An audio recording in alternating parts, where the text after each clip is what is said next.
ಹೆಣ್ಣು ಮಗುವಿಗೆ ಜನ್ಮ ನೀಡಿದ ಕೂಡಲೇ 28 ವರ್ಷದ ಬಾಣಂತಿ ಸಾವಿಗೀಡಾಗಿದ್ದಾಳೆ.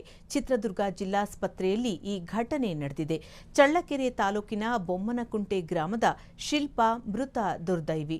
ನವಜಾತ ಶಿಶುವಿನ ಸ್ಥಿತಿ ಇದೀಗ ಗಂಭೀರವಾಗಿದ್ದು ಐಸಿಯುನಲ್ಲಿ ಚಿಕಿತ್ಸೆ ನಡೆಸಲಾಗುತ್ತಿದೆ. ಇದೇ ಸಂದರ್ಭದಲ್ಲಿ ವೈದ್ಯರ ವಿರುದ್ಧ ಕುಟುಂಬದವರು ನಿರ್ಲಕ್ಷ್ಯದ ಆರೋಪವನ್ನ ಹೊರಿಸಿ ಆಕ್ರೋಶ ವ್ಯಕ್ತಪಡಿಸಿದ್ದಾರೆ. ನಿನ್ನೆ ಮಧ್ಯಾಹ್ನ 3ನೇ ಹೆರಿಗೆಗೆ ದಾಖಲಾಗಿದ್ದರು.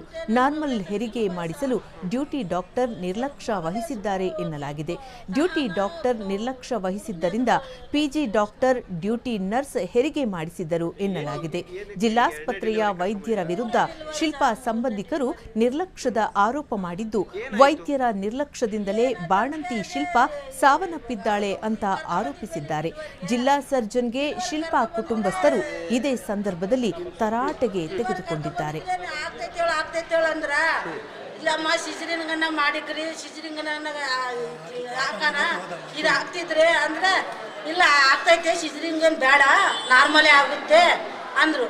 ನಾರ್ಮಲ್ ಆಗುತ್ತೇಳೋ ಅಂತ ಸುಮ್ಮನೆ ಇದ್ವಿ. ಸುಮ್ಮನೆ ಇದ್ರೆ ನಾರ್ಮಲ್ ಆದಾಗ ಹುಡುಕ್ಕೆ ಅದು ಇದಿರುತ್ತೆ ತಲಸದು ತಲಪತ್ರೆ ಹೊಡೆದು ಒಂದು ಗಂಟೆಗೆ ಹೊಡ್ಕೊಂಡಿರೋದು 3 ಗಂಟೆ ಆದರೂ ಬರಲಿಲ್ಲ. ಇವಾಗ ಆಸ್ಪತ್ರೆಗೆ ಕರ್ಕೊಂಡು ಹೋದ್ರೆ ಈಗ ನೋಡಿ ಈ ಯಾಕೆ ಹೋದ್ರೆ ನೀನು ಅಮ್ಮನ ಯಾಕೆ ಕರ್ಕೊಂಡು ಬಂದಿದ್ದಂದು ಗದಿಮೆ ಅಮ್ಮ ನಾನು ಹೋಗಲ್ಲ ಮಾಡಲ್ಲ ಡಿಲಿವರ್ ಮಾಡಲ್ಲ ನಾನು ಏನನ್ನ ಮಾಡ್ಕೊಂಡು ಹೋಗ್ರ ಅಂದ್ರು. ಅಪ್ಪ ಏನನ್ನ ಮಾಡ್ಕೊಂಡ್ರೆ ಅಂದ್ರೆ ಹಂಗನ ಮಾಡ್ಕೊಳ್ರಪ್ಪ ಅಂತಂದು ನಾವು ಅಂದ್ವ. ಇಲ್ಲ ಆಗಲ್ಲ ಅನ್ರಿ, ನಾವು ಎಲ್ಲೇನೋ ಹೋಗ್ತೀವಿ ಅಂದ್ವಿ. ಇಲ್ಲ ಆಗುತ್ತೇಳ ಅಂದ್ರು. ಆಗ್ತೈತೇಳ ಅಂತಂದು ನಾನು ಸುಮ್ಮನೆ ಇದ್ನಿ ಸಹ ಅಂತ ಅಷ್ಟೇ. ಆ ತಲಪತ್ರೆ ಮಾಡಿದಾಗ ಅವನು ಹೋಗಿದ್ರೆ ಏನಾದಿಲ್ಲ, ಬಾಕ್ಲಿಕ್ಕೆ ಬಿಟ್ಟ, ಬೀಗ ಹಾಕೇ ಬಿಟ್ಟ, ಗಡಿ ಹಾಕೇ ಬಿಟ್ಟ ಒಳಗೆ. ಅದು ಇನ್ನೇಟೊತ್ತು ನೋವು ತಿಂದ ಸಿಸ್ಟರು ಅವರು ಇವರು ಕಲ್ತ್ಕೊಂಡು ಅತ್ತಗಿತ್ತ ಹೊಡೆದು ಅದು ಬಿದ್ದೆ ಹೋದೋ ಏನೋ ಗುಂಡಾಟ್ಬೇಲೆ ಅದೋ ನಮಗೇನು ಗೊತ್ತಿಲ್ಲ ಸರ್. ಅಷ್ಟೇ ನೋಡಪ್ಪ. ತಿರ್ಗಾ ಎಲ್ಲಿ ಮಗಳ ತಂದೆ ಮತ್ತು 8 ವರ್ಷದ ಮಗ ಕೆರೆಯಲ್ಲಿ ಮುಳುಗಿ ಸಾವನ್ನಪ್ಪಿರುವ ಘಟನೆ ಕೊಡಗು ಜಿಲ್ಲೆಯ ಚಿಕ್ಕಮಂದೂರು ಗ್ರಾಮದಲ್ಲಿ ನಡೆದಿದೆ.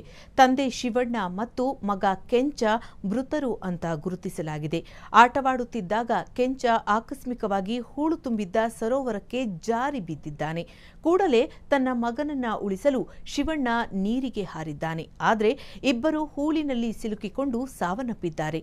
ಈ ಬಗ್ಗೆ ಶ್ರೀಮಂಗಲ ಪೊಲೀಸರು ಪ್ರಕರಣ ದಾಖಲಿಸಿಕೊಂಡಿದ್ದಾರೆ. ಕ್ಷಣ ಕ್ಷಣದ ಸುದ್ದಿಗಳಿಗಾಗಿ ಫ್ರೀಡಂ ಟಿವಿ ಸಬ್ಸ್ಕ್ರೈಬ್ ಮಾಡಿ, ಲೈಕ್ ಮಾಡಿ ಹಾಗೂ ಫಾಲೋ ಮಾಡಿ. ಹೊಸ ಸುದ್ದಿಗಳ ನೋಟಿಫಿಕೇಶನ್ಗಾಗಿ ಬೆಲ್ ಐಕಾನ್ ಮೇಲೆ ಕ್ಲಿಕ್ ಮಾಡಿ.